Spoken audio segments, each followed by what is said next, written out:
वृन्दावनेश्वरी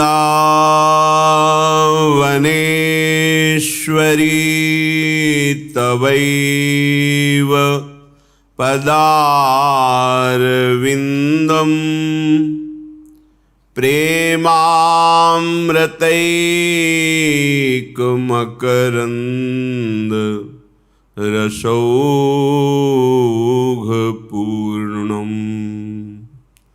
हृद्यर्पितं मधुपते स्मर्तापमुग्रं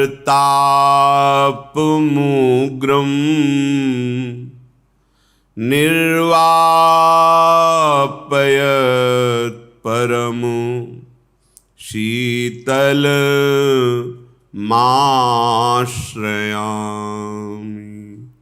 निर्वापयत्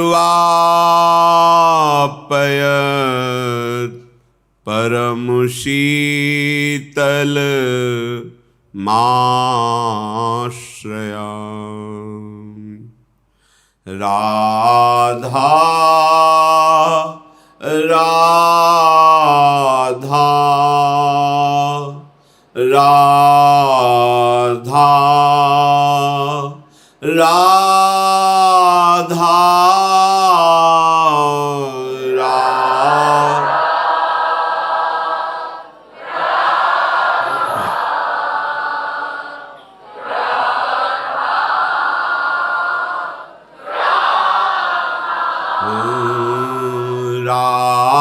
राधा राधा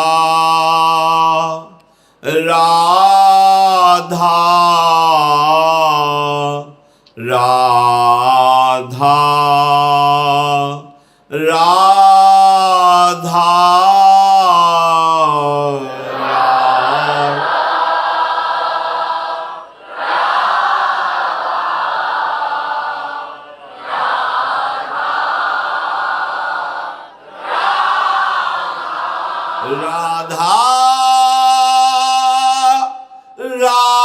राधा राधा राधा राधा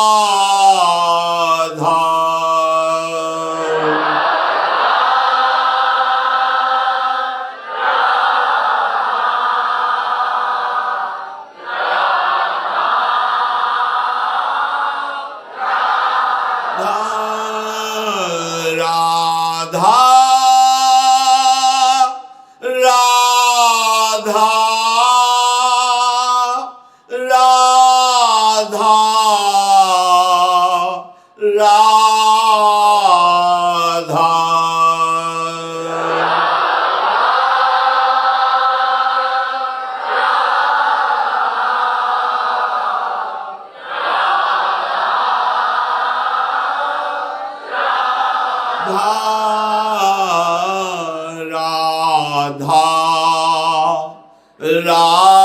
राधा राधा राधा राधा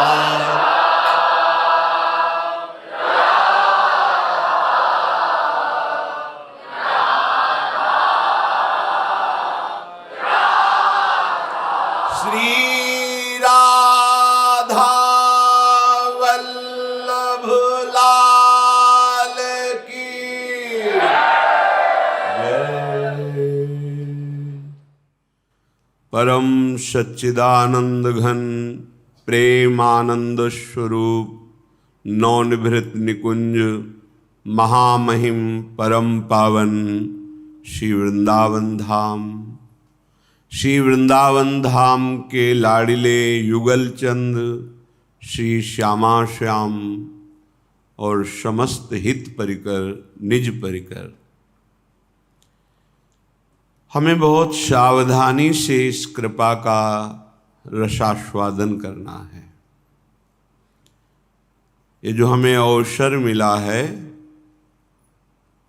इसे बहुत सावधानी से, श्रीपाद प्रबोधानंद जी महाराज कह रहे हैं, उत्तीर्य विष्णु मायापी वनिताया मविश्वसन प्राज्ञः तदभय चकितः सततम निवसति वृंदावनेति निर्विण्णा।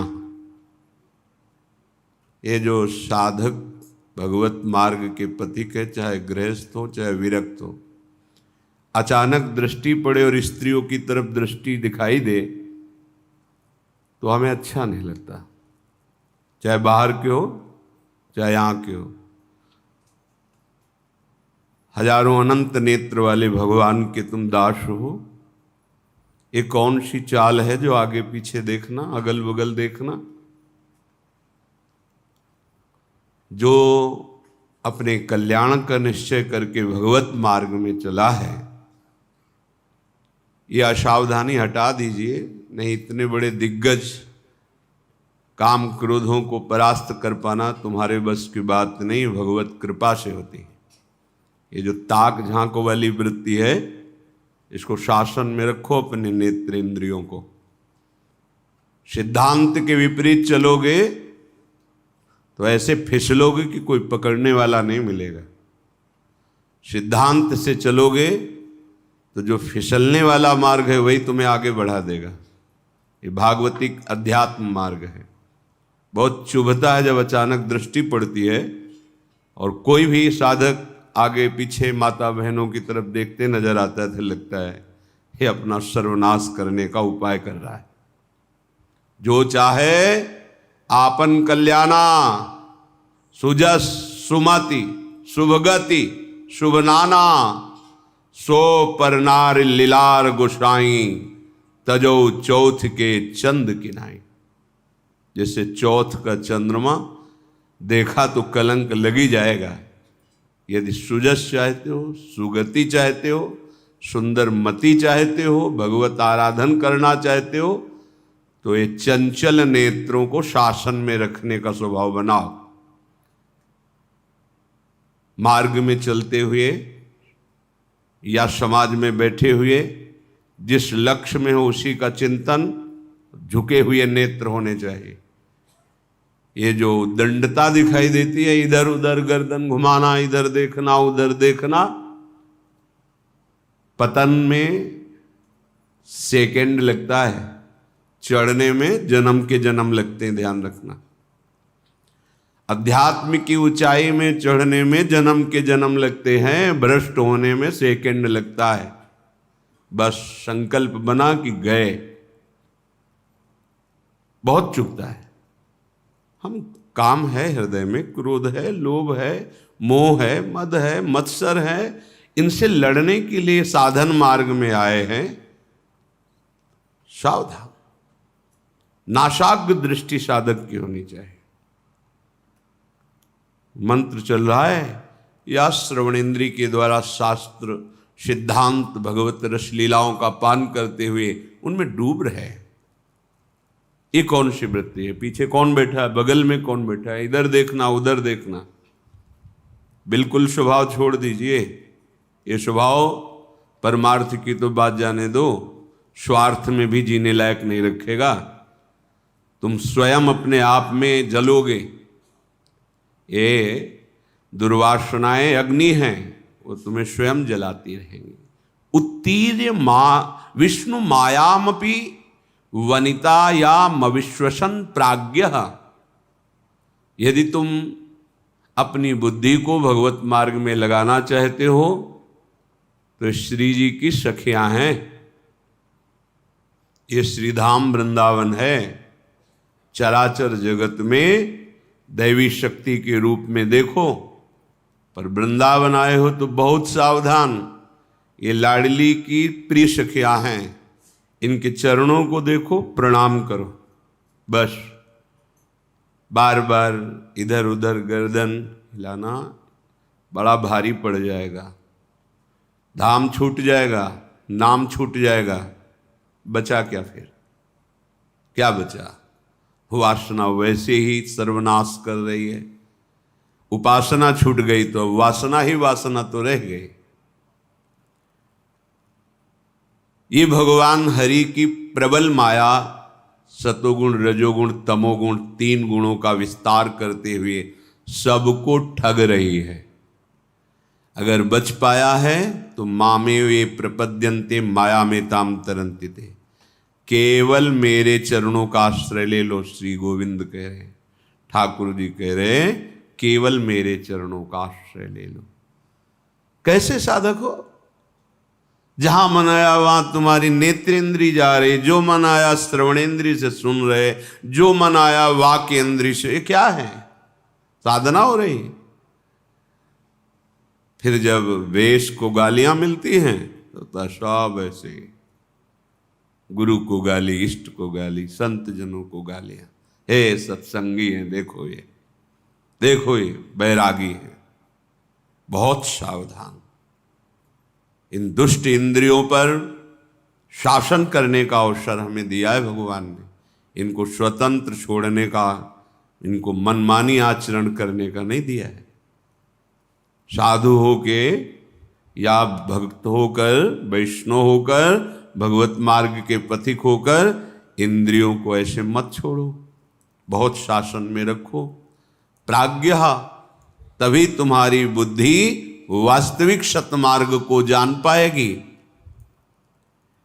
तद्भय चकिता सततम निवसति वृंदावनेति निर्विण्णः, इस बात से भयभीत रहो कि कहीं मेरे नेत्र दोष दर्शन न कर लें, किसी माई बहन में काम भाव न कर लें। मन है ये सदैव प्रकृति की तरफ 5 ज्ञानेंद्रियों को लेकर विचरता रहता है। अगर इसको हम परमात्मा की तरफ मोड़ दें तो योगी, ज्ञानी, भगत, बैरागी, नहीं तो विषयी। मना खष्टान इंद्रियाणि प्रकृति स्थानि करसति, ये स्वभाव है। अगर इसको बदला नहीं तो फिर विषयी, चाहे जो वेश रख लो, पीला ओढ़ो, लाल ओढ़ो, काला ओढ़ो, नीला ओढ़ो, हरा पीला, जो भी ये शरीर के वस्त्र हैं, इनसे हृदय में परिवर्तन नहीं होगा यदि आप अपने हृदय का परिवर्तन नहीं करना चाहते तो। हृदय के परिवर्तन के लिए भगवत मार्ग वर्ण किया जाता है। इसलिए कह रहे तद भय चकिता सततम निवसति वृंदावनेति निर्विण्णा। उदास चित्त होके रहो, उदासीनति रही गुसाई, खिन्न चित्त। जब तक श्यामा श्याम के चरणों का स्पर्श नहीं हो जाता तब तक किस बात में खुशी हो, हम किस बात में राजी हो। ये नश्वर सुत धन जायादिषु हरिमाया मयेषु न प्रयासम कुरु पुरुषार्थ शिरोमणि माचिनु वृंदावने स्वयं पतितम। हे भाई, ये स्त्री, पुत्र, धन, यश, ये स्वयं हो जाएगा, इसके लिए प्रयास करने की जरूरत नहीं। जो तुम्हारे प्रारब्ध में ये सुकृत और दुष्कृत के परिणाम हैं, ये स्वतः आएंगे। श्री स्वामी हरिदास जी महाराज, अन मांगे आगे आवेगो, ज्यों पल लागे पल को। मांगने की भी जरूरत नहीं, जैसे पलकें स्वयं अपना कार्य कर रही, ऐसे शुभ अशुभ कर्म का परिणाम स्वयं आ जाएगा। जैसे तुम्हारे भाग्य में पत्नी लिखी है, पुत्र लिखा है, धन लिखा है, वो आ जाएगा।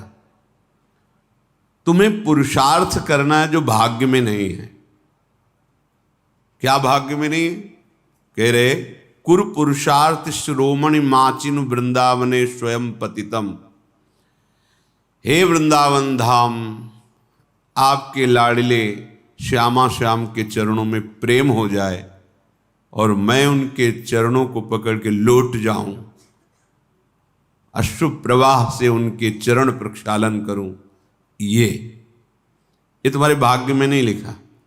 काल ही कर्म ईश्वर ही मिथ्या दोष लगाए, ये पुरुषार्थ करो, नाम जप करो, गुण लीला गायन, श्रवण, चिंतन, श्री अंग सेवा अर्थात ठाकुर सेवा, श्री जी की सेवा, सावधानी पूर्वक इंद्रियों को, एक एक वृत्तियों को आराध्य देव में लगाओ।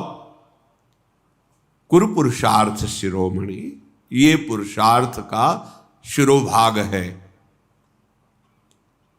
चतुर्थ पुरुषार्थ शास्त्रों में कहे गए, धर्म अर्थ काम मोक्ष, पर ये इनसे ऊपर है। जब इसका अनुभव होता है तो धर्माद्यर्थ चतुष्टयम विजयताम किम तद वृथा वार्तया, धर्म अर्थ काम मोक्ष बेकार की बात लगने लगती है जब पुरुषार्थ शिरोमणि प्रेम का प्रादुर्भाव होता है। इसके लिए हमारा जन्म हुआ है। ये और लौकिक सुख तो प्रारब्धानुसार मिल जाएंगे। जैसे आपके पास सब सुविधाएं, पत्नी है, धन है, घर है, अब पुत्र भाग्य में नहीं है तो आप प्रयास कर लो, खूब प्रयास कर लो। धन का सुख भाग्य में नहीं आएगा। खूब प्रयास कर लो, पढ़ लिख के बहुत, जो भी तुम्हारे भाग्य में यश वर्धन नहीं तो नहीं होगा यश, लेकिन हमारे भाग्य में भजन भगवत प्राप्ति नहीं। आप पुरुषार्थ करो, अभी नाम जपना शुरू कर दो, भगवद आश्रय, अब तुम्हारा प्रारब्ध बदल जाएगा। ये धन संपत्ति यश कीर्ति ये तो सब चरणों में अपने आप लुटेगी और परम पुरुषार्थ प्राप्त हो जाएगा। ये बात समझ लो। जो तुम्हारे लेख को मिटा दे, अर्थात शुभ अशुभ कर्मों को विध्वंस कर दे, वो महान महिमामयी भगवान की प्रेम लक्षणा भक्ति है। इसलिए तदभय चकिता सततम, सदैव भयभीत रहो इस बात से, कहीं हमारी दृष्टि किसी माता बहन पर काम भाव से न पड़ जाए। बहुत सावधान। यही डर हरिवंश हित जिनो भ्रमय गुण सलिल पर, डरते रहो कहीं ये त्रिगुणात्मिका माया की काई में फिसल के बह न जाओ। क्या करो, हर क्षण जिह नामन मंगल लोक त्यों सुहरिपद भज न विलंब कर, भगवान के चरणों को पकड़े रहो, अर्थात उनका नाम जप, उनका ध्यान, उनका आश्रय, निकल जाओगे। बहुत दुरंत माया है। अगर ये चंचलता रखोगे, उद्दंडता रखोगे, फिर सावधानी हटी तो फिर परमार्थ में नहीं चल पाओगे। परमार्थ में नहीं चल पाए तो फिर क्या, फिर तो जीवन एकदम ऐसे न वैसे रहे मजरेढ़ो पाछ लियो जो करी निर्भाषित, न स्वार्थ के रह गए न परमार्थ के रह गए। क्या जीवन तुम्हारा। इसलिए सबसे प्रार्थना, सावधान। ये लाडली जी की कृपा से परमार्थ का श्रवण, कथन, चिंतन और चलने का सौभाग्य मिला है कृपा से। आप मत चूको। एक झटके में धाम, गुरु, मंत्र, नाम सब छुड़ा देती माया, एक झटके में। बहुत सावधान। ऐसा ना समझो कि कोई देख नहीं रहा, कोई समझ नहीं रहा। अरे जिसको हम रिझाने चले हैं वो तो देख ही रहा है ना, और उसी से हमारा कार्य है, और वही देख रहा है कि हम उसकी आज्ञा को उल्लंघन कर रहे हैं, फिर क्या होगा। इसलिए तद भय चकिता, सावधान। ये भय रखती हुई कहीं कोई मेरी इंद्री, कोई मनोभाव किसी के प्रति गलत ना हो जाए। जब हम भगवत प्राप्ति के लिए चले हैं तो गृहस्थ हैं तो सिर्फ अपनी पत्नी में ही गृहस्थ धर्म का भाव, अन्यत्र पूज्य भाव। पूज्य भाव से बच जाओगे। फिर धाम आए हो यहां तो सब लाडली का निज परिकर है। अगर यहां दोष दृष्टि की, काम भावना की, वृत्ति की, तो फिर कहां जाके इसको पावन करोगे।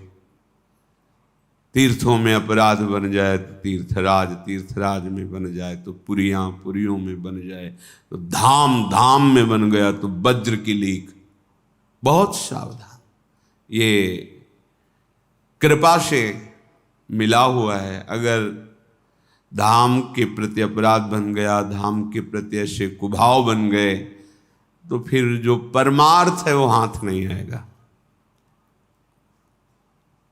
यहां तो आकांक्षा महापुरुष जन करते हैं, वरमि ही वृंदारण्ये स्वराकी मदन मोहन द्वारी, अपि शरमापि रमा प्रिय सख्यपि नान्यत्र नो रमापि श्याम। हे वृंदावन धाम, अपने यहाँ मुझे कुत्ता कुतिया बना के रख लो। देखो बड़े बड़े महापुरुष, हरिराम व्यास जी, हो मन वृंदावन को श्वान, वरमि वृंदारण्य सुवराकी मदन मोहन द्वारी। आहा, हमें अपने दरवाजे का कुत्ता बना लो या कुतिया बना लो। जब कभी कोई भगत निकलेगा थोड़ा प्रसाद का किनका डाल देगा, और हम इस रज में जो रज शिव सनकादि के याचत उसमें निरंतर रहने को मिलेगा, और यहाँ प्राण छूटेंगे प्रिया प्रीतम मिल जाएंगे। इसलिए कह रहे हैं बाहर मुझे अपार लक्ष्मी नहीं चाहिए, बाहर मुझे लक्ष्मी की प्रिय सखी नहीं चाहिए बनना, या नान्यत्र नो रमापि श्याम, स्वयं लक्ष्मी बनने की हमारी आकांक्षा नहीं। अपि शर्मापि रमा प्रिय सख्यापि, ना मुझे लक्ष्मी की समीप रहना है न स्वयं लक्ष्मी बनना है, पर अगर वृंदावन धाम कृपा करे मुझे, यहाँ तो लिखा है कि सुवरा की अर्थात कुतिया, हो मन वृंदावन को श्वान, मुझे वृंदावन का कोई कुत्ता कुतिया बना दो। बाहर का क्या खास बात है, खास बात यहाँ की है, चलत फिरत सुनियत है श्री राधा वल्लभ, यहाँ राधा राधा राधा वल्लभ राधा वल्लभ, बांके बिहारी राधा दामोदर राधा रमण राधा मदन मोहन, यहाँ गूंजते रहते हैं। यहाँ की वायु इन सब महामहिम वृंदावन वासियों की शरीर को स्पर्श करके मेरे छूते ही पाप नष्ट हो रहे हैं, रज उड़ करके मस्तक पर लगती है, हमारे अभाग्य मिट जाते हैं, नए भाग्य की रचना होती है। ये बहुत बढ़िया अवसर मिल गया है। श्रीधाम वृंदावन में जब आप सावधानी पूर्वक रहेंगे तो श्रीपाद कह रहे यहाँ का प्रभाव क्या है, बोले क्रंदनार्त स्वरेण क्षितिषु परिलुठन सन्नमन प्राण बंधुम कुर्वन्दन्ते तृणान्या दधदनु करुणा दृष्टये काकुकोटी तिष्ठन्नेकांत वृंदा विपिन तरुतले सव्यपाणौ कपोलम न्यास्याश्रुण्येव मुञ्चन्नयति दिन निशाम कोपि धन्योति धन्यः। यदि आप सावधान होकर वृंदावन वास करेंगे, वृंदावन का आश्रय लेंगे या वृंदावन का आश्रय लेकर रसमयी उपासना में चित्त जोड़ेंगे तो क्रंदनार्त स्वरेण क्षितिषु परिलुठन सन्नमन प्राण बंधुम। आहा, हृदय में ऐसा प्रेम उदय होगा कि क्रंदन माने रोना, रो रहा है आर्त भाव से, उच्च स्वर से पुकार हा स्वामिनी तुम कहाँ हो, हे करुणामयी तुम कहाँ हो, हे प्राणधन, हे लालजू महाराज आप कहाँ हो। बस क्रंदन आर्त स्वरेण, इतनी प्रेम विकलता, क्षितिषु परिलुठन, भूमि पर लौट रहा है, रज में लौट रहा है, आंसुओं से कपोल भींगे हुए हैं, हृदय आर्त होकर पुकार रहा है हा श्यामा श्याम। सन्नमन प्राणबंधुम, अपने प्रभु की भावना में कोई भी सामने आता है प्रणाम कर रहा है, नमन। ये हमारे श्रीधाम के सब लाडिले प्रिया लाल के कृपा पात्र जन है। इन पर साधारण सांसारिक दृष्टि का आरोप न करे। हमारी मलिन दृष्टि है इसलिए हमें मलिनता दिखाई दे रही। ये बहुत कृपा समुद्र धाम है, यहाँ बिना किशोरी जी की कृपा के कोई आ नहीं सकता, बैठ नहीं सकता, रह नहीं सकता, सोच नहीं सकता। तो जब किशोरी की कृपा है तो हम आरोप करने के कैसे अधिकारी बनते हैं। यदि हम किसी का दोषारोपण करते हैं किसी पर तो हमारे दोषों का रजिस्टर खुल जाएगा। अगर हम ये नहीं देखते हैं तो वो भी नहीं देखेंगे, हमारे रजिस्टर को नष्ट कर देंगे। जो हमारे शुभ अशुभ कर्मों का रजिस्टर है वो नष्ट कर देंगे, लेखा जोखा नहीं। अब नहीं, अब तो श्री जी का जन्म हो गया है। अनुल्लिख्यानंतानपि तदप राधान मधुपतिर, ये गूढ़ वचन है वृंदावन रस के रसिकों के, सबकी समझ में नहीं आने वाले। जब आप ठीक रहने से वृंदावन का आश्रय लेंगे, रहेंगे, उपासना करेंगे, तो क्रंदन नार्त स्वरेण क्षितिसु परिलुठन सन नमन प्राण बंधु, मेरे प्राण बंधु प्रभु ही सब बार बार सबको नमन, भूमि पर लुंठन अश्रु प्रवाह करते राधा राधा। और इतनी दैन्यता,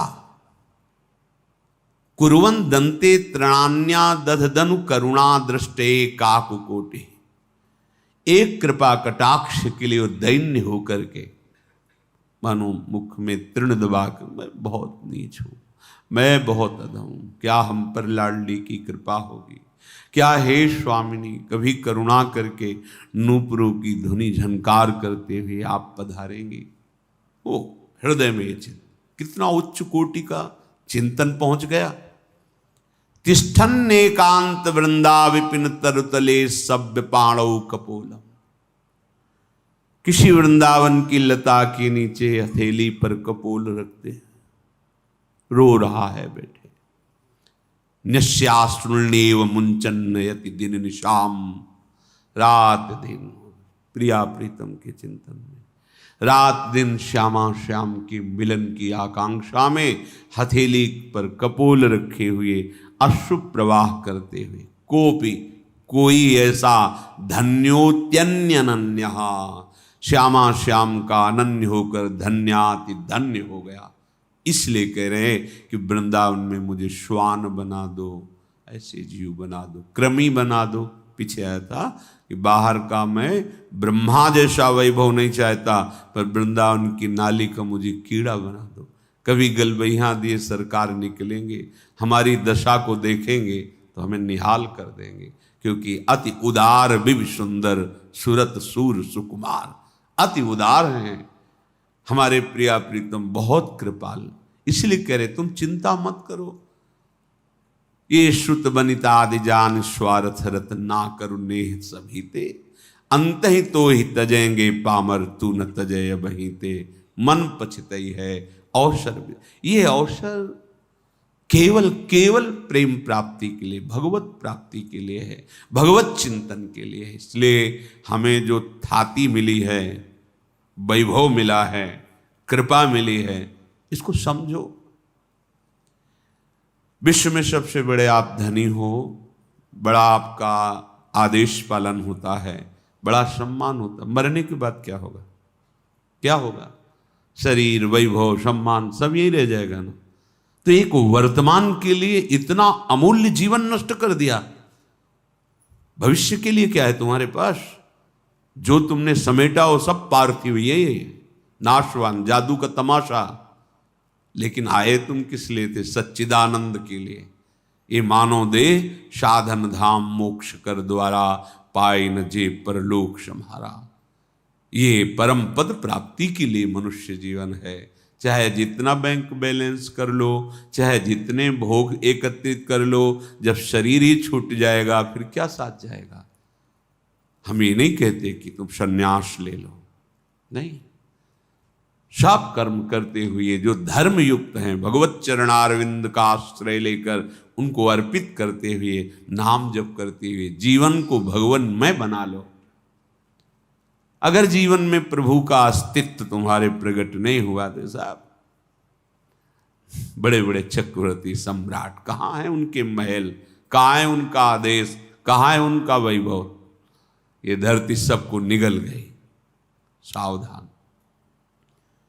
हमारा एक एक क्षण श्यामा श्याम के चिंतन में व्यतीत हो। चलते हैं परम पावन महामहिम भगवान श्री राम के पावन जस का कथन श्रवण करके अपने हृदय के कलिमल का नाश करते हुए आराध्य देव के प्रति दृढ़ निष्ठा प्रकट होती है। भगवत चरित्रों का प्रभाव ये है कि किसी भी भगवान के यश का गान करो, आपने भगवान के जिस नाम रूप को अपना आराध्य देव माना है उसी में प्रेम बढ़ेगा। ये आंतरिक बात है। श्यामा श्याम के चरणों की उपासना है तो सुन के देखो, श्यामा श्याम के चरणों में और प्रेम बढ़ता चला जाएगा, क्योंकि प्रभु तो वही है ना, और वो सर्वज्ञ हैं, वो जानते हैं। प्रभु के चरित्रों का सबसे बड़ा प्रभाव होता है कि मोहमल का नाश हो जाता है, और जहां मोह नष्ट हुआ तो आराध्य देव के चरणों में प्रेम हो जाता है। श्री भगवान बाली को परम धाम प्रदान किया। जो ही ये बाली की पत्नी ने सुना कि भगवान के द्वारा शरीर उनका पूरा हुआ, केश खुले हुए विलाप करती हुई, पूरा नगर भय से व्याप्त हो गया है, क्योंकि राजा मारा गया। व्याकुल होकर के देह की संभाल भी नहीं है, वहां आए जहां प्रभु विराजमान, सामने बाली का शरीर पड़ा हुआ है। भगवान ने देखा, तारा बिकल देखी रघुराया, दीन ज्ञान हरि लीन्ही माया। भगवान ने कहा रो मत, ये जो देहाशक्ति है ये अज्ञान के कारण है, यहां रोने का कोई कारण नहीं बनता।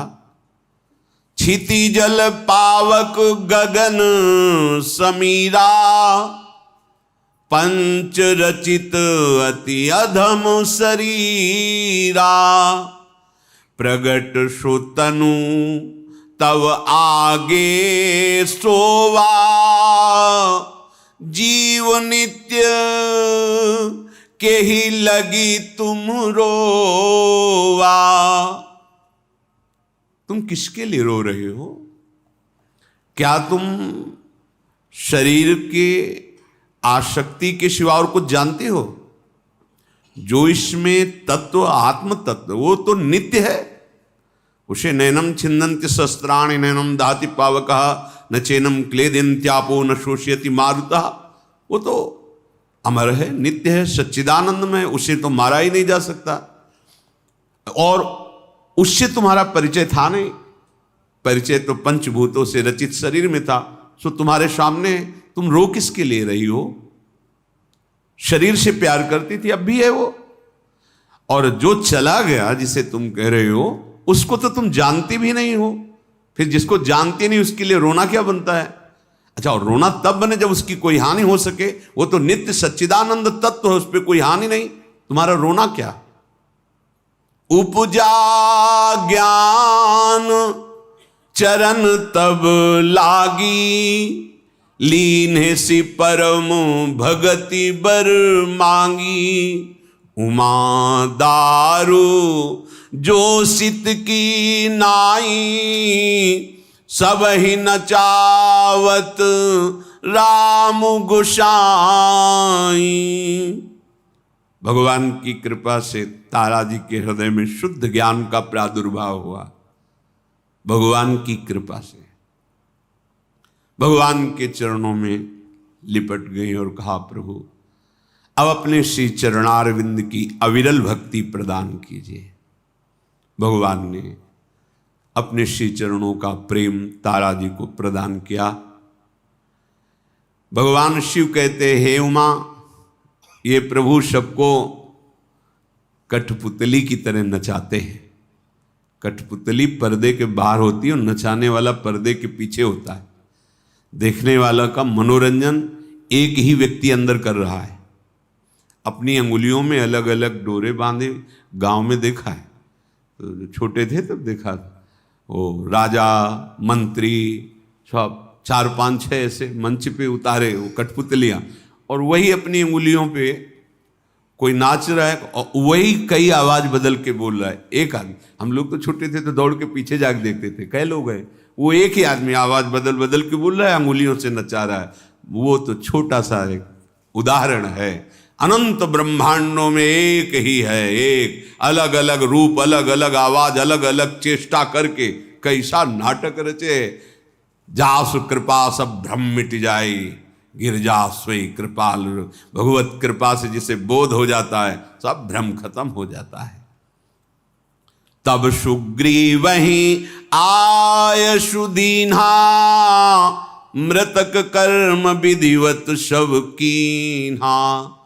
भगवान श्री राम ने सुग्रीव से कहा, जाओ अंत्येष्टि क्रिया का सब संस्कार जैसे तुम्हारी पद्धति से होता है बाली के शरीर का करो। उससे निवृत्त हुए। फिर भगवान ने लक्ष्मण जी से कहा, अब जाकर के राज सिंहासन पर सुग्रीव का अभिषेक कर दो। लखनलाल प्रभु को मस्तक नवाकर सुग्रीव को साथ लेकर चले। विप्र समाज को बुलाया गया। मंत्रों का सुंदर उच्चारण करते हुए सुग्रीव को राज्य और अंगद जी को युवराज पद दिया गया। भगवान के आश्रय का महान फल है। भयभीत घूम रहे थे, कहीं भी ठौर नहीं थी। ऋषिमुख पर्वत पर शाप के कारण बाली नहीं जाता था, तो थोड़ा चैन था, पर भय वहां भी था। अगर प्रभु का आश्रय ना होता तो भयवश मृत्यु तक जीना पड़ता, और भगवान का आश्रय हुआ तो राजपद पर बैठ गए, निर्भय हो गए। अब कोई सर्वसमर्थ अभयद भुजदंड मूल का वरद हस्त हो गया, आप कौन सा भय रह गया। इसीलिए भगवान शिव कहते हैं, हे उमा, उमा राम सम हित जग माही, गुरु पितु मातु बंधु प्रभु नाही। बड़े बुजुर्ग गुरुजन, माता पिता भाई बंधु, कोई ऐसा प्यार नहीं करता जैसा भगवान अपने जन से प्यार करते हैं।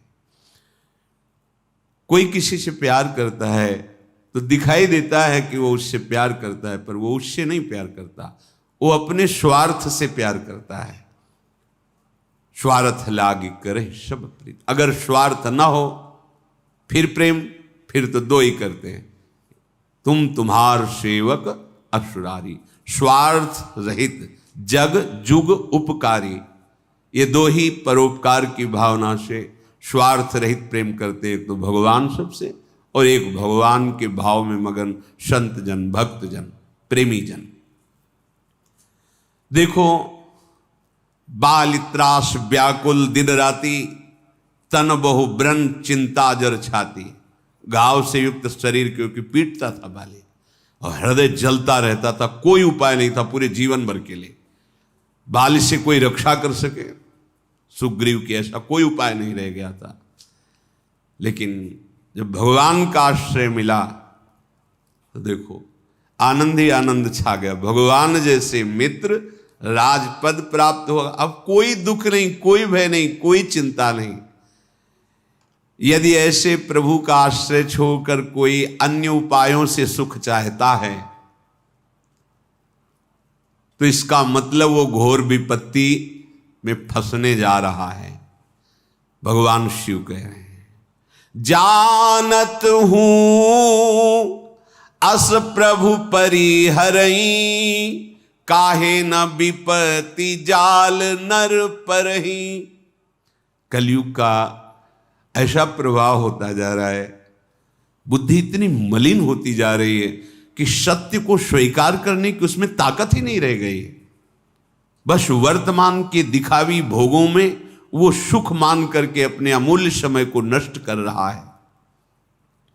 भगवान ने सुग्रीव को पुनः बुलवाया जब राजा बन गए, और उपदेश किया कि राजा का क्या कर्तव्य होता है। जैसे पिता अपने पुत्र का पालन, ऐसे राजा अपनी प्रजा का पालन करे, उसके दुख सुख का चिंतन करे। हम चलते तुम्हारे नगर पर, हमारे पिता का वचन था कि 14 वर्ष वनवास, इसलिए मैं जा नहीं सकता। तुम जाओ, धर्म पूर्वक प्रजा का पालन करो। अब वर्षा ऋतु आ गई, मैं यहीं पास के पर्वत पे चातुर्मास पूर्ण करूंगा, वर्षा ऋतु का। युवराज अंगद सहित तुम संपूर्ण अपनी प्रजा का पालन करो और मेरी बात को हृदय में सदैव रखना। संतत हृदय धर्यो मम काजू, जो मैंने मित्रता के समय सेवा भाव रखा था उसका ध्यान रखना कि तुम्हारे को क्या सेवा मिली। और जब मित्रता हुई थी, जब वैराग्य का वर्णन कर रहे थे, तो कहा था कि ध्यान से सुन लो सुग्रीव जी को कैसा वैराग्य है। अब आगे ध्यान से सुन लेना। प्रभु कह रहे हैं कि जाओ राजकाज को धर्मपूर्वक करो और मेरे कार्य को अर्थात भगवत कार्य को हृदय में ध्यान रखना।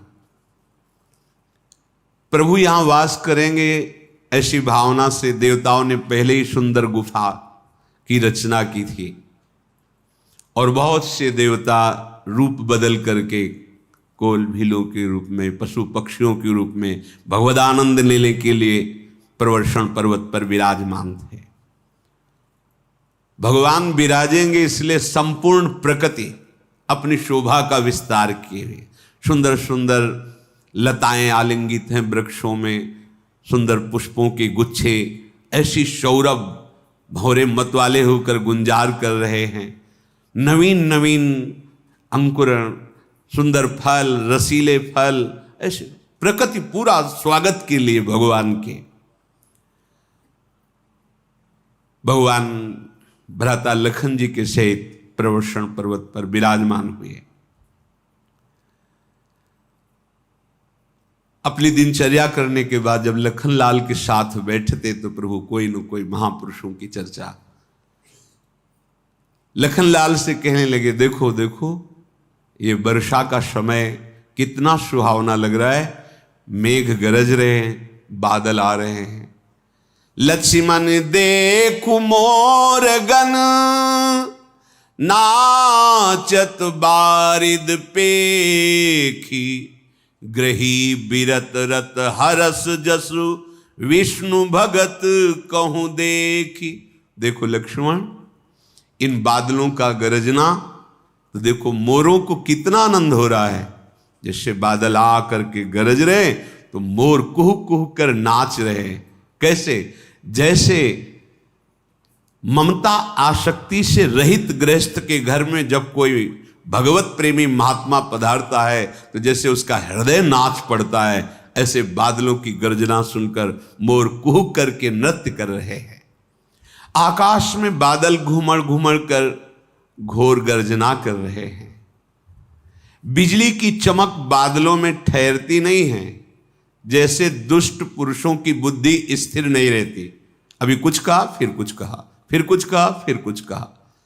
दामिनी दमक रह न घन माही, खल के प्रीति जथा थिर नाही। दुष्ट पुरुषों की मित्रता, इनकी बुद्धि स्थिर नहीं रहती। अर्थात दुष्ट पुरुषों से मित्रता नहीं करनी चाहिए, ना शत्रुता, उदासीन रहना चाहिए। अगर दुष्ट पुरुषों से मित्रता की जाए तो हमारे जो भी भगवत प्रदत्त सद्गुण सब ढक जाएंगे, दुष्टता हमारे हृदय में आ जाएगी। इसीलिए कहा बरुभलवास नरक करताता, दुष्ट संग जनि देह विधाता। भले नरक मिल जाए पर दुष्ट का संग न किए तो नरक से क्या भला होगा, तुम्हारे पाप नष्ट हो जाएंगे और दुष्ट से पाप प्रवृत्ति बढ़ेगी, पाप बढ़ेगा, अधर्माचरण बढ़ेंगे। देखो बादल पृथ्वी के समीप बरस रहे हैं झुक झुक कर। जैसे जब विद्या का प्रादुर्भाव होता है, शास्त्रीय ज्ञान का, तो नम्रता आ जाती है। विद्या विनयम ददाती। आज हमारी विद्या क्या कर रही? घमंड बढ़ रहा है, दुष्टता बढ़ रही है। माता पिता को कटु वचन बोल रहे हैं, उनको दंड दे रहे हैं, माता पिता को त्रास दे रहे हैं, मनमानी आचरण, शास्त्र विरुद्धा। पढ़े बोले पढ़े लिखे है ना, विद्या विनयम ददाति। जो हृदय में विद्या का प्रादुर्भाव होता है तो विनम्रता आ जाती है, शालीनता आ जाती है, गंभीरता आ जाती है, पूज्य जनों का आदर करना, ये विद्या का लक्षण है। जथा नवहि बुध विद्या पाए, जिनके हृदय में विद्या का प्रादुर्भाव होता है उनमें नम्रता आ जाती है। बूंद अगाध सहाय गिरी कैसे, खल के बचन संत सहा जैसे। देखो लक्ष्मण, कैसी बूंदें पर्वत में गिरने पर कोई फर्क नहीं पड़ता। जैसे ये दुष्ट पुरुष संतों की निंदा करते रहते हैं, इनका स्वभाव होता है, वो सत्य वस्तु को जानते हैं कि ये सही है, पर उस पर चल नहीं सकते, तो रागात्मक परिणाम द्वेष, वो द्वेष से उनकी निंदा करते हैं, यद्यपि वो भी आदर कर रहे हैं। अगर सूक्ष्मता से देखो तो अंदर से प्यार कर रहे हैं, पर प्यार का रहस्य न जानने के कारण वो कड़ुआ बोलकर प्यार कर रहे हैं। जैसे चाहा कि अंगूर खा ले, पर नहीं मिला, खट्टे हैं। चाह तो थी ना, पर वो पा नहीं पाए तो लगा खट्टे हैं। तो ये जो दुष्ट स्वभाव के जन हैं, ये बहुत बढ़िया काम करते हैं संतों के लिए। अगर केवल झंडा पकड़ो तो कैसे, अगर डंडा लगा दो तो फहराएगा झंडा। ये निंदा करने वाले जो दुष्ट जन होते हैं, संतों के डंडे होते हैं, इन पे उनके यश का झंडा फहराता है। उनकी निंदा नहीं करनी चाहिए, निंदा करने वालों की सहना चाहिए। कितनी बड़ी कृपा है, वो अपना सर ऊंचा करके झंडा लगा के उनका यश फैला रहे। तुम्हें लग रहा है निंदा कर रहे हैं? नहीं नहीं नहीं, वो यश फैलाने वाले हैं। वो हमारे दुष्कृत का नाश करके हमारे सुकृतों का प्रकाश करने वाले हैं। संतों ने तो आशीर्वाद दिया है, जीवन भर स्वस्थ रहो, तुम्हें कभी कोई रोग ना हो, और जब तुम पधारो तो तुम हमारे भगवान के धाम में जाओ, क्योंकि तुमने हमारा बड़ा भारी सहयोग किया। क्या सहयोग किया? तुमने निंदा करके जो शरीर को कष्ट भोगने थे वो नष्ट कर दिए और सुकृत फैला दिए। निंदक साधो निंदक मित्र हमारा, ये भगवान यहां कह रहे हैं। बूंद अघात सहाय गिरी कैसे, खल के बचन संत सहा जैसे। दुष्ट पुरुष जब निंदा करते हैं तो शांत हृदय ऐसा होता है जैसे पर्वत के ऊपर बूंदें गिरती, कोई फर्क नहीं पड़ता, ऐसा। और अगर छरछराहट पैदा हो जाए तो मतलब अभी बात बनी नहीं, अभी संत संज्ञा पे नहीं आए। देखो, आराध्य देव के प्रति, गुरुदेव के प्रति और भगवत प्रेमी महात्माओं के प्रति यदि कोई सोचे कि हम निंदा करें और हम उनके हाथ जोड़कर मौन उनको प्रणाम करें, असंभव, नहीं हो सकता। गर्दन उतार दी जाए, पर भगवान की निंदा और भक्तों की निंदा, गुरुजनों की निंदा बिल्कुल नहीं सुन सकते। हरिहर निंदा सुने जे काना, लगे पाप गौघात समाना। संत शंभु श्री पद अपवादा, कहीं सुनी तहां अस्मर ज्यादा। ये इसके लिए हम नहीं कि हमारे गुरु की निंदा करो, हमारे इष्ट की निंदा करे, और हमारी निंदा करो चलेगा, मस्ती से निकल जाओ। लेकिन हरि गुरु की निंदा फिर बर्दाश्त नहीं होगी। फिर तुम नापो थर्मामीटर डाल के कि इतने कड़ुए बोलना साधुता है, तुम इतने गुस्सा में बोल रहे तुम्हारी साधुता है। तो हम पहले कह रहे हैं इस भ्रम में मत रहना। इष्ट देव, गुरुदेव, आराध्य देव के प्रति अगर आप फिर वो बर्दाश्त नहीं चलेगा।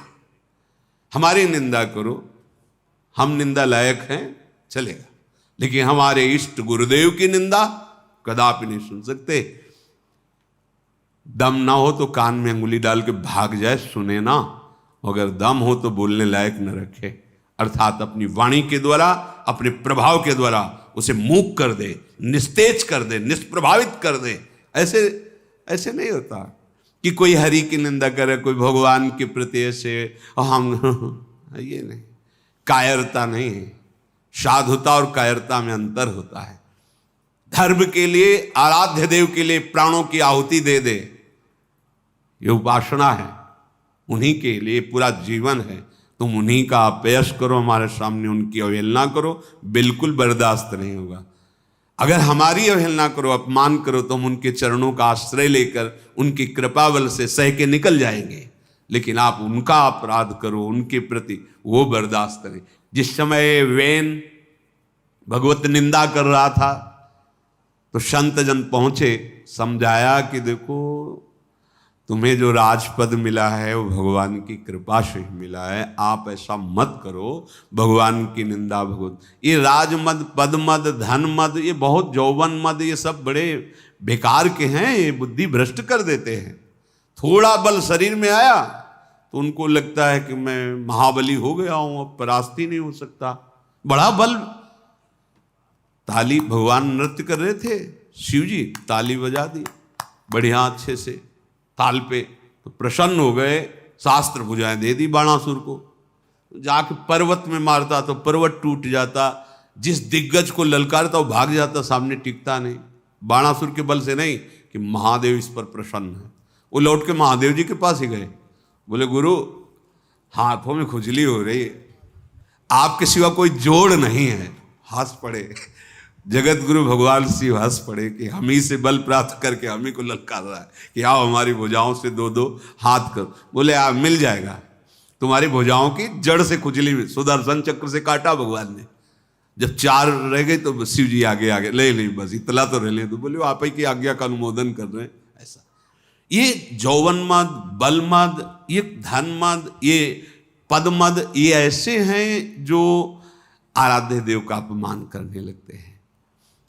हमें सहना है अपनी बात से, हमें कोई हमारी निंदा करे, वास्तविक हम निंदा के ही पात्र हैं।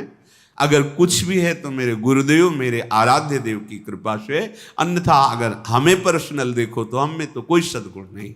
जो निंदा करते हैं वो सही देख पा रहे हैं, आप लोग जो देख पा रहे हो वो भगवत कृपा देख पा रहे हो, आप लाडली का दुलार देख पा रहे हो। वो जो देख पा रहे हैं वैसे ही हम हैं, जैसे वो देख पा रहे हैं। वो क्या जो तुम देख पा रहे हो, ये गुरुदेव की कृपा देख पा रहे हो, ये श्री जी की कृपा देख पा रहे हो। तो जिनकी कृपा से हम हैं, जिनकी कृपा ही हमारा जीवन है, उनकी अवहेलना हमें नहीं सुननी चाहिए। ये वर्षा ऋतु में छोटी छोटी नदियां उफान भर करके अपने किनारे तोड़ते हुए चलती है। जैसे दुष्ट स्वभाव वालों को थोड़ा धन मिल जाए, बस क्षुद्र नदी भरी चली तुराई, जस थोरे धन खलब इतराई। जो बहुत हल्के हृदय के होते हैं, अभिमान इतना धन का बढ़ जाता है, और सोचते हैं धन बल से हम सुखी हो जाएंगे, दूसरों को त्रास दे करके। जैसे वर्षा में छोटी छोटी नदियों में जब जल बहाव आता है, उतरा के चल देती है। पृथ्वी पर देखो निर्मल आकाश से पानी गिरता है, पर वो भूमि में गिरते ही गंदा हो जाता है। हे लखन, जैसे शुद्ध आत्मा इस माया में शरीर में आते ही मलिन भाव को प्राप्त हो जाती, जैसे शुद्ध बूंद, निर्मल बूंद, भूमि परत भा ढाबर पानी, जनु जीव ही माया लपटानी। शुद्ध है, कहीं किसी भी तरह का मल नहीं, पर वो स्वीकार कर लेता है देह में आते मैं स्त्री मैं पुरुष, और इसी देहाभिमान से उसका पतन होने लगता है। हे लक्ष्मण देखो, जल वर्षा हो रही सब जगह, लेकिन जल टिक वहीं रहा है जहां नीचापन है, खालीपन है। वहीं सब जगह से जल बह करके वहीं आ रहा है। जैसे जो दैन्य भगवत भक्त होते हैं, उनके हृदय में सब सद्गुण आकर एकत्रित हो जाते हैं। वर्षा कहीं भी हो, पर टिकेगा जल वहीं जहां गहरा है। समिट समिट जल भरे ही तलावा, जिम सदगुण सज्जन पही आवा। जो संत जन हैं, भगवत आराधना में लगे हैं, उनमें स्वाभाविक सब सद्गुण ऐसे आ जाते हैं जैसे सब जगह के वर्षा का पानी जहां ढलान है, जहां सरोवर, उसमें जमा हो जाता है। देखो लखन, नदियों का जल समुद्र में बहुत जा रहा है, बहुत प्रकार की नदियां बाढ़ से इतराती हुई समुद्र में जा रही, पर उसमें कोई अहम नहीं हो रहा है, कोई गर्व नहीं हो रहा है, ना बढ़ रहा है, 1 इंच नहीं बढ़ेगा, वो अपना स्वभाव में स्थित। ऐसे ही जो हरि के जन हैं, प्रभु में जिनका चित्त जुड़ा हुआ है, वो अनंत वैभव आ जाए तो भी उनके अंदर अहंकार नहीं हो सकता। उसमें वो मुक्त हैं, कोई भी अहम उनको स्पर्श नहीं कर सकता। जैसे विविध नदियां समुद्र में उफान से जा रही तो समुद्र में बाढ़ नहीं आती है, ऐसे विविध सामग्री, विविध वैभव, विविध ऐश्वर्य यदि भगवत चिंतन में लगे हुए जिनका अखंड चिंतन है, उनके हृदय में अहम नहीं पैदा कर सकता। देखो, पृथ्वी हरी हरी घास से युक्त हो गई है जिससे रास्ते दिखाई नहीं पड़ते। जिमि पाखंड बादते गुप्त होई सदग्रंथ, श्री भगवान कह रहे हैं, हरित भूमि तृण संकुल समुझ परय नहीं पंथ। लक्ष्मण, ये वर्षा ऋतु में हरी हरी घास इतनी बढ़ गई कि रास्ता कहां से दिखाई नहीं देता।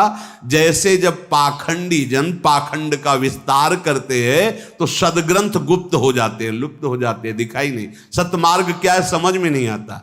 जैसे कल कोई एकांतिक में कह रहा था, उपदेश दिया जाता है कि ये मरने जीने वाले का नाम क्यों जपा जाता है।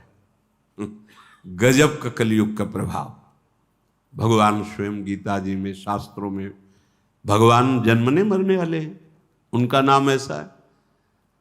तुम्हारी बात माने, तुम तो गर्भ से पैदा हुए, अभी कुछ दिन में मर जाओगे, और भगवान कभी गर्भ में आए ही नहीं किसी के। लीला की और सामने प्रकट हुए, चाहे कंस कारागार में हो या चाहे अयोध्या नरेश महाराज दशरथ जी का महल हो, सामने हाथ जोड़कर माता ने प्रार्थना की देवकी जी ने, और इधर कौशल्या जी, माता पुन बोली सुमति डोली तजो तात, चिदानंद भगवान है। सनकादि से बढ़कर न ज्ञानी कोई हुआ है, ना है, न कोई होगा। और हरिश शरणम दर्शन करने जा रहे हैं बैकुंठ में, जरा सी रोक लगा दी तो इतना व्याकुलता पैदा हुई।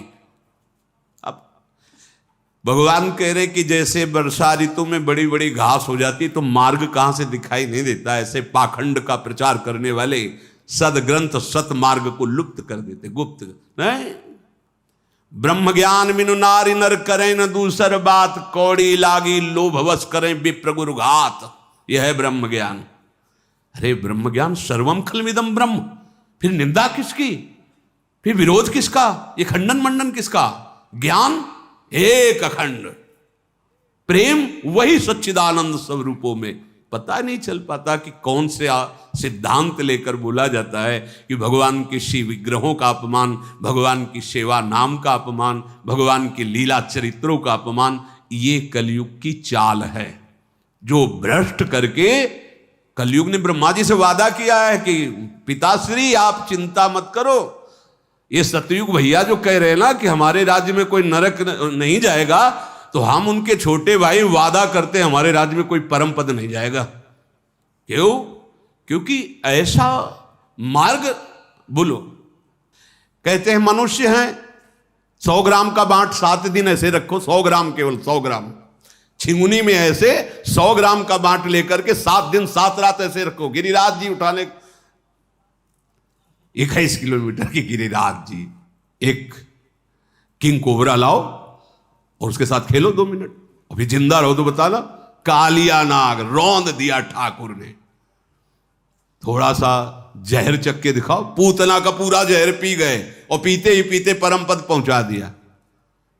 अरे श्री कृष्ण, एक कोयला लाल करके मुंह में रखो, फिर बताओ कैसा लगता है। पूरी आग पी गए दावानल की। सखाओं को जब दावानल में फंसा देखा तो बोले सब आंख मूंद लो। क्यों? यहीं से आग प्रकट है। भगवान अग्निजिह्वा, भगवान की जिह्वा से ही अग्नि का प्रादुर्भाव हुआ, अग्नि देवता। ये कैसे? भगवान कह रहे जिमि पाखंड बादते गुप्त होई सदग्रंथ। बड़ा विचित्र खेल। उनके नाम की, उनकी महिमा थोड़ी देर जप के तो देखो, हृदय शीतल हो जाएगा। यद्यपि वो जानते हैं, पर वो भगवान की बड़ी विचित्र लीला है। भगवान के पावन चरित्र, भगवान का पावन नाम, भगवान का पावन धाम, भगवान का पावन रूप, ये इसीलिए प्रकाशित हुआ कि हम गा करके, हम रट करके, सुन करके इस मायामल का नाश करके परम पद प्राप्त कर लें। भगवान ज्ञान स्वरूप शंकराचार्य जी, आद्य गुरु, वो कह रहे हैं कि प्रभु सिद्धांत में तो सत्य बात है, सत्य विभेदापगमे नाथ तवाहम न माम की नस्तम सामुद्रो ही तरंगा क्वचिन समुद्रो न तारंगा। नाथ, यद्यपि ये बात सत्य है कि हम में और आप में भेद नहीं है। कैसे? जैसे समुद्र से तरंग प्रकट होती तो तरंग कोई और थोड़ी है, समुद्र ही है। वायु विकार होने से तरंग हो गई, लेकिन प्रभु तरंग की ताकत नहीं एक समुद्र पैदा कर दे, और समुद्र की ताकत है ऐसी अनंत तरंगे पैदा कर देगा। हम में आप में यद्यपि भेद नहीं, फिर भी इतना भेद है। ये भगवान शंकराचार्य जी की षटपदी नामक वाणी है, उसमें देख लेना इस स्तोत्र में। सत्यपि भेद आप गमे, क्या महिमा की बात कर। यद्यपि हम में आप में भेद नहीं है, कैसे? जैसे समुद्र और तरंग में भेद नहीं है, पर नाथ भेद ना होते हुए भी ये भेद है कि जैसे समुद्र से अनंत तरंगे प्रकट होती, पर एक तरंग समुद्र प्रकट नहीं कर सकती, ऐसा यह है शुद्ध ज्ञान। बड़ा हृदय में क्षोभ होता है। अब बड़े बड़े महापुरुष जो शास्त्र प्रमाणित जीवन जी के शास्त्र के अनुसार वो अंतर्धान हो रहे हैं। कुछ महापुरुष जन विराजमान हैं, वो अपने को गुप्त किए हुए हैं। अब हमें शतमार्ग क्या है, जब तक हम चलेंगे ही नहीं तो कैसे बोल पाएंगे, कैसे समझ पाएंगे, कैसे हम उसका अनुभव करेंगे?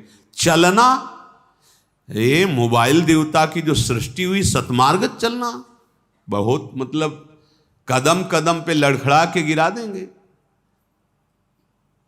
भाई जो हम देखते हैं, जो हम सुनते हैं, जो हम बोलते हैं, वही हमारे मनन का विषय होता है, और जो हम मनन करते हैं, चिंतन करते हैं, वही हमारे आचरणों में होता है। हमारा मनन चिंतन विशुद्ध हो, इसके लिए एकांत सेवन, संत समागम इतना बड़ा है। पूरा सृष्टि का सब कुछ है। वो गूगल क्या कहते, गूगल है, हाँ गूगल, सर्च कर लो, हर प्रश्न का उत्तर है, हर सामग्री, हर दृश्य, हर बात है। तो मन को तो बढ़िया मसाला मिल गया, जैसा चाहो। अब वो एकांत में बैठकर अथातो ब्रह्म जिज्ञासा, ये होगा समस्त इंद्रियों को अंतर्मुख करके, फिर नहीं, एकांत में बैठ करके गूगल से जिज्ञासा होगी ब्रह्म जिज्ञासा नहीं। बड़ा समय पहले ठाकुर जी की छवि यहां ऐसे ऊपर से चद्दर डाले, प्रायः महापुरुषों को देखा ऐसे, और थोड़ी थोड़ी देर में ऐसे, अब यही टंगा रहता है। वो तो ब्रेक लगी, ले सत्संग में हजारों बार घंटियां बज गई होती। बचो, सावधान हो, भगवत मार्ग में चलने के लिए अंतर्मुखता की आवश्यकता है। ऐसे प्रवचन सुनने से बचो जिनमें भगवान के नाम, भगवान की लीला, भगवान के धाम और भगवान के रूप की अवहेलना की गई हो, निंदा की गई हो। ऐसा कोई भी महापुरुष इस सृष्टि में अभी तक प्रकट नहीं हुआ जो भगवान का विरोध करके महापुरुष हो गया हो। एक भी उदाहरण में देना कि इन्होंने राम की निंदा की, कृष्ण की निंदा की, हरि की निंदा की, और देखो इतने बड़े महापुरुष हुए। ये धन संपत्ति आ जाना महापुरुषता की बात नहीं है कि भाई अरबों खरबों रुपया, बड़े निकृष्ट आचरण करने वाले के पास भी संपत्ति पाई जाती है। सुत दारा धन लक्ष्मी पापी के घर होए, इससे कोई महापुरुषता, काम क्रोध लोभ मोह मद मत्सर पर विजय प्राप्त करके संपूर्ण चराचर जगत के लिए सर्वे भवन्तु सुखिनः, सर्वे सन्तु निरामयः, सर्वे भद्राणि पश्यन्तु मां कश्चित्। यह है महापुरुष की पहचान। मां कश्चित् दुग्धा, वो निंदा करेगा, भगवान की निंदा करे, अरे वो किसी की निंदा, उसको पुरुषत्व कहा है। जो जान गया कि सब में वही विराजमान, वो निंदा किसकी? जो नहीं जाना तो फिर वो है क्या? भगवान कहते हैं वर्षा ऋतु में इतनी बड़ी बड़ी घास प्रकट हो गई कि मार्ग क्या है दिखाई नहीं देता। अब ये भोले भाले जन कैसे, बड़ा विचित्र खेल है। गंगा किनारे थे तो एक परिकर आए थे बड़े जनों के, 20-25 लोग गांव के, एकदम बोले हम आपसे बात करना चाहते, क्योंकि एकांत में सन्यास वेश में। तो क्या बात करना चाहते हो? बोले ब्रह्म निर्गुण है कि सगुण है? तुमका जैसा मानो वैसा है, जाकी रही भावना जैसी प्रभु मूर्ति देखी तीन तैसी। वो निर्गुण भी है, सगुण भी है, वो सब रूपों में है, उसका कोई रूप नहीं है। वो रूपवान भी है, वो अरूप भी है, वो नाम रूप रहित भी है और नाम रूप सहित भी है। जैसी भावना करे वैसा। और नहीं, हमारे तो गुरुदेव सगुण का विरोध करते हैं। विरोध शब्द तो हमका अज्ञान का लक्षण ही है। जहां विरोध है, भय है, तो अज्ञान का लक्षण है। तो आप ऐसे कैसी बात कर सकते हो? साकार उपासना है ही नहीं, निराकार की ही। उनका आपके गुरुदेव निराकार है, ये सुना कहां से है? साकार से सुना है ना। वाणी कहां से निकली? साकार से। प्रणाम किसको करते हो? साकार को। माला किसको पहनाते हो? साकार को। दर्शन करने किसके जाते हो? साकार को। सुन कौन रहा है? साकार। बोल कौन रहा है? साकार। ये हरी हरी घास मार्ग ढक रही है, वर्षा हो रही। ये कलयुग की वर्षा जो है ना, ये सतमार्ग को लुप्त कर रही बस। तो देखो कल हनुमान जी महाराज परम महाभागवत क्या कह रहे? तव माया बस फिरे भुलाना, ताते नहीं मैं प्रभु पहचाना। एक मैं मंद मोह बस, कुटिल हृदय अज्ञान, पुनि प्रभु मोहि विसारे दीन बंद। ये है। विभीषण जी कह रहे हैं कि आप महान प्रभु हो या प्रभु की कोई प्रेमी जन हो, क्योंकि मेरे हृदय में कुछ हो रहा है आपको देखने से। तो कह रहे मैं अस अधम सखा सुनो। ये परिचय है। शुद्ध मार्ग नहीं दिखाई दे रहा कि है क्या मार्ग, क्योंकि ढकता जा रहा है। कलयुग का ऐसा प्रभाव है, ढकता जा रहा है। अगर इस बात से डरा जाए कि सत्य मार्ग क्या है, ये बोलने में अंकुश आगे लग जाएगा। लिख लो, आगे लग जाएगा। आगे ऐसा समय आएगा तुम्हें शुद्ध भगवत मार्ग क्या है समझ में ही नहीं आएगा। सदग्रंथ लुप्त हो जाएंगे, सदमार्ग गुप्त हो जाएंगे। कोई महापुरुष जो रहेंगे भी वो समाज में नहीं आएंगे, एकांत सेवन करके अपने जीवन को भगवत तन्मयता में व्यतीत कर देंगे। चारों दिशाओं में मेढकों की बड़ी ध्वनि हो रही है, क्योंकि वर्षा ऋतु है। ऐसा लगता है जैसे विद्यार्थी वेद का उच्चारण कर रहे हों। हे लखनलाल, देखो वृक्षों में नए नए पत्ते आ रहे हैं, कैसे सुशोभित हो रहे। जब साधक साधना करता है तो उसके हृदय में जब विशुद्ध ज्ञान होता है तो उसकी जैसी शोभा होती, वैसे वृक्षों की शोभा हो रही। देखो ये मदार और जवास बिना पत्ते के हो गए हैं। जैसे उद्यम न किया जाए, प्रयास ना किया जाए तो सब धीरे धीरे खत्म हो जाता है। ये मनुष्य जीवन प्रयास के लिए मिला है। खूब पुरुषार्थ करो, सत्य पुरुषार्थ करो। अरे तुम्हें किसी से जानने की जरूरत नहीं, वो स्वयं जना देगा। और सच्ची में जानना तभी होता, सोई जाने जे देह वो जना देगा वो क्या तत्व है। देखो इस वर्षा ऋतु में धूल कहीं देखने को मिल नहीं रही। जैसे क्रोधी पुरुष के हृदय में धर्म देखने को नहीं मिलता, वर्षा में धूल कहीं देखने को नहीं मिल रही। कैसे? जैसे क्रोधी पुरुष के हृदय में धर्म नहीं रहता। तो जो मनाया बोल दिया, जैसे मनाया वैसे आचरण कर दिए।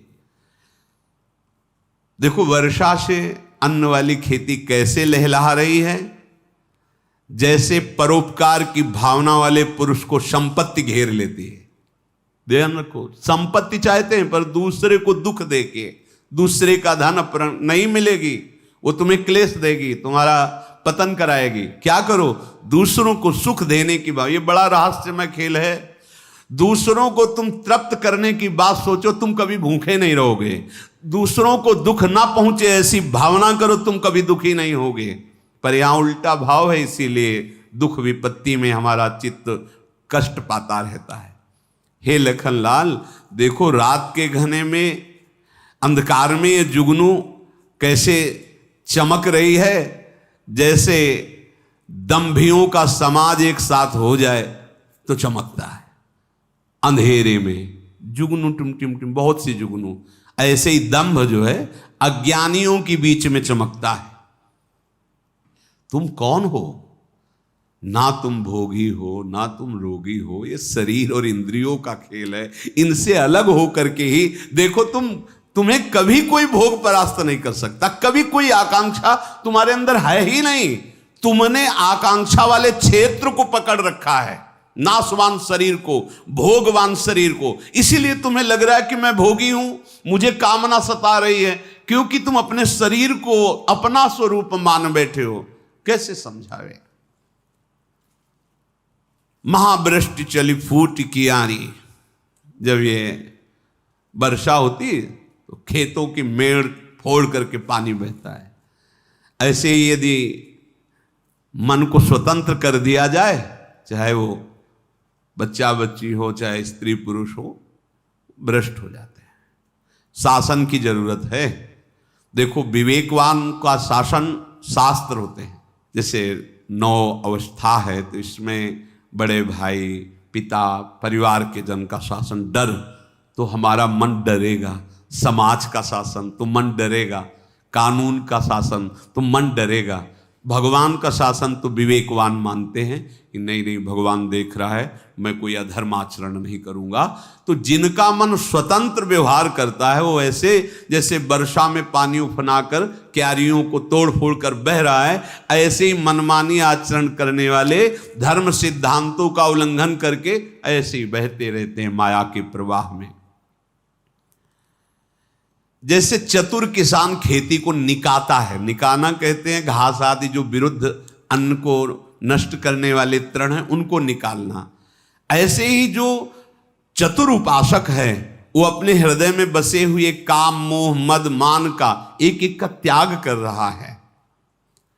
देखो, चक्रवात पक्षी दिखाई नहीं दे रहे, जैसे जैसे कलयुग बढ़ेगा वैसे वैसे सत्य धर्म दिखाई नहीं देगा। ये बात है, सत्य धर्म दिखाई नहीं देगा। ऊषर वर्षई तृण नहीं जामा, जिम हरिजन ही उपज न कामा। हे लक्ष्मण, देखो, चाहे जितनी वर्षा हो, ऊषर में तिनका नहीं जमता। कैसे? जैसे चाहे जितनी विषय की सामग्री की भीड़ लगी हो, भक्त के हृदय में भोग वासना नहीं जगती। जो भगवान के चिंतन में तन्मय है, उसके हृदय में भोग वासना नहीं जगती। पृथ्वी में अनेक तरह के जीवों की बढ़ती हो जाती है जब वर्षा ऋतु होती है। जैसे सुंदर राजा हो तो फिर प्रजा की वृद्धि हो जाती है। वर्षा ऋतु में जो भ्रमण करने वाले जन हैं, वो एक जगह निवास करते हैं, आना जाना उनका उस समय रुक जाता है। जैसे ज्ञान प्राप्त होने पर, ज्ञान की वर्षा होने पर इंद्रियों का आना जाना बंद हो जाता है। इंद्रियां परमात्म स्वरूप में स्थित हो जाती हैं। आत्म स्वरूप में उनके हृदय में इंद्रियों की इतनी ताकत ही नहीं रहती कि विषयों का चिंतन कर सके। कभी कभी बड़ी जोर से वायु चलने लगती है, बादल गायब हो जाते हैं। तो जैसे कलयुग का प्रभाव बढ़ेगा, वैसे ही कुपुत्रों की बहुतायत होगी और सुपुत्र गायब हो जाएंगे, अंतर ध्यान हो जाए। कुपुत्र कौन है? मां नहीं मात, पिता नहीं देवा, मन मानी आचरण। ये बाल्यावस्था से स्वतंत्रता दी गई, तो बच्चों के हृदय में संस्कार ही नहीं बन पा रहे। वो आज का तो धीरे धीरे और रंग चढ़ रहा है। ना इंद्रियों की तरफ, ना मन की तरफ दृष्टि, केवल बहिर्मुख होकर भोगों की तरफ दृष्टि, तो सब फिर मनमानी आचरण। देखो, कभी बादलों के कारण अंधकार छा जाता है दिन में, तो कभी सूर्य प्रकट हो जाता है। ऐसे ही जब यद्यपि है दिन पर बादल आ जाते हैं तो अंधेरा सा छाने लगता है। ऐसे ही सत्संगी पुरुष, ध्यान से सुनो, सत्संगी पुरुष जब कुसंग करेगा तो उसका ज्ञान नष्ट हो जाएगा, ढक जाएगा सूर्य। इसीलिए कहते हैं वही सुनो, वही पढ़ो, वही देखो जो महापुरुषों द्वारा अनुमोदित मार्ग। वही है जो महापुरुष भगवान हैं, और भगवान को जो अपने हृदय में अनुभव कर चुके, वो महापुरुष हैं। सत्संगी यदि कुसंग करेगा तो नष्ट हो जाएगा। हो सकता है कुसंगी पुरुष भी सत्संग में आके बैठ जाए। खलऊ करें भली पाई सुसंगु, पर मिटे न मलिन स्वभाव भंगु। हमें ध्यान रखना है कि हमारे प्रभु के नाम रूप लीला धाम का विस्मरण करा दे, इष्ट गुरु की निष्ठा पे फर्क डाल दे, वो कोई भी हो कुसंग ही है। अगर सत्संग प्राप्त हो जाए, उसका आदर के साथ सेवन करें, तो जैसे बादल हट जाता है सूर्य प्रकाश, ऐसे माया हट जाती, ज्ञान का प्रकाश हो जाता है। लक्ष्मण देखो, वर्षा बीत गई, अब शरद ऋतु आ गई, काश फूल उठे हैं। ऐसा लगता है कि मानो वर्षा ऋतु का बुढ़ापा आ गया है। काश सफेद सफेद फूल, तो मानो बुढ़ापा आ गया है। अगस्त का तारा प्रकट हो गया है, उसने मार्ग के जल को सोख लिया है। जैसे साधक जब संतोष को हृदय में लाता है तो उसके हृदय में हर विषय लोभ का नाश हो जाता है। सिद्धांत है, बिन संतोष न काम न साही, वो अछत काम सुख सपने न। संतोष बहुत बड़ा धन है। देखो नदियों का जल निर्मल हो गया है।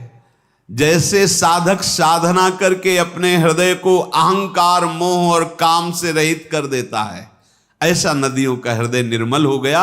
जैसे संत जन अपने हृदय के काम अहंकार लोभ मोह आदि को त्याग देते हैं तो हृदय निर्मल हो जाता है। संत हृदय जस गत मद मोहा। देखो नदी और तालाबों का जल धीरे धीरे कम होने लगा है। जैसे विवेकी साधक अपने विकारों को धीरे धीरे त्यागता जाता है, कम करता जाता है। शरद ऋतु आ गई तो खंजन पक्षी आ गए। जैसे समय पाकर के साधना फलीभूत हो जाती और आनंद हृदय में प्रकाशित हो जाता है। अब न कहीं कीचड़ है न धूल है, बड़ी निर्मल भूमि शोभा दे रही है। जैसे नीति के अनुसार चलने पर जीवन बड़ा निर्मल हो जाता है। नीति धर्म नीति के अनुसार चले। जल कम हो जाने से मछलियां व्याकुल हो गई हैं। जैसे अविवेकी पुरुष धन को ही सर्वस्व मानता है, किसी कारण से धन कम होने लगे तो उसके प्राण व्याकुल हो जाते हैं।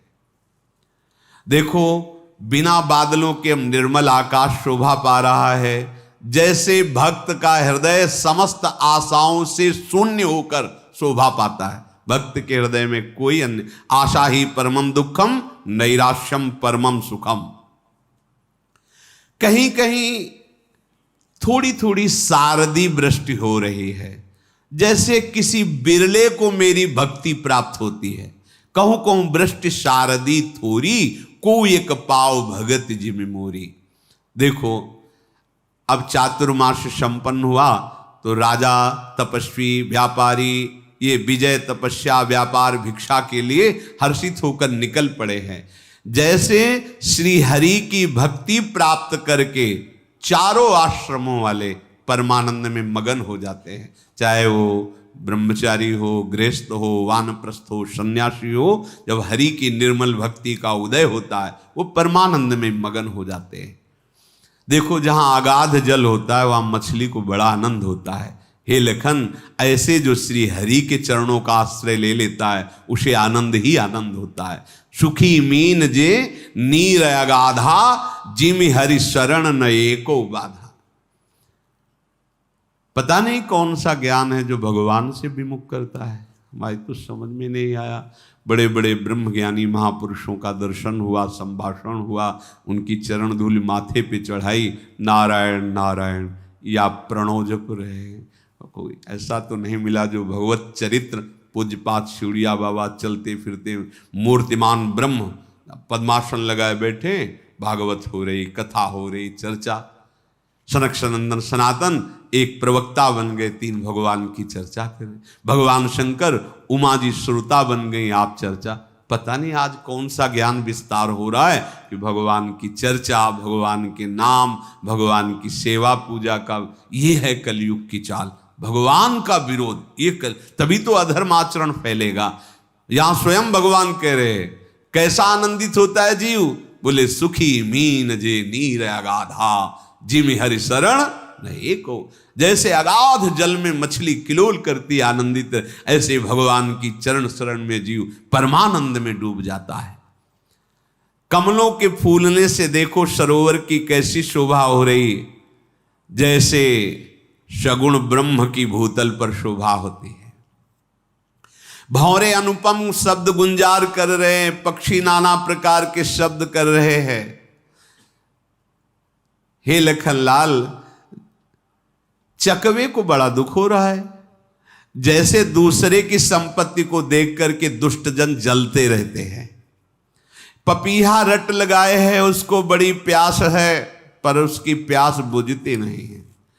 ऐसे ही जो देवाधिदेव महादेव शंकर की निंदा करेगा, द्रोह करेगा, कुछ भी कर ले, उसे कभी सुख शांति प्राप्त नहीं हो सकती। भगवान श्री राम कह रहे, चातक रटत तृषा अति ओही, जिम सुख लाई न शंकर द्रोही। शरद ऋतु के ताप को रात के समय चंद्रमा हर लेता है उस ताप को, जैसे संत का दर्शन मात्र पापों का नाश कर देता है। शरदा तप निशि शशि अपहरई, संत दरस जिमि पातक टरई। चकोर का समुदाय चंद्रमा को टकटकी लगाए देख रहा है, जैसे भक्त की जब भावना परिपक्व होती है, भगवान का साक्षात्कार होता है, तो निर्निमेष नयनों से भगवान का दर्शन करता है। मच्छर और डांस ये जाड़े के डर से नष्ट हो गए, जैसे ब्रह्म ऋषियों का वैर करने वाला कुल समेत नष्ट हो जाता है। भूमि जीव संकुल रहे, गए शरद ऋतु पाई, सदगुरु मिले जाहि जिमि संशय भ्रम समुदाय। वर्षा ऋतु के कारण पृथ्वी पर बहुत से नए नए जीव प्रकट हो गए थे, परंतु जब शरद ऋतु आई तो वो सब अंतर्ध्यान हो गए, नष्ट हो गए। जैसे यहां जन्म लेने पर मनुष्य शरीर में बहुत से अवगुणों का प्रादुर्भाव होता है, पूर्व संस्कार बल, पर जब सदगुरु का वर्ण कर लिया जाता है और उनकी आज्ञा के अनुसार चला जाता है, तो सब भ्रम संदेह अवगुण नष्ट हो जाते। सदगुरु मिले जाहि जिम संशय भ्रम समुदाय। शिष्य श्री राधा वल्लभ लाल की।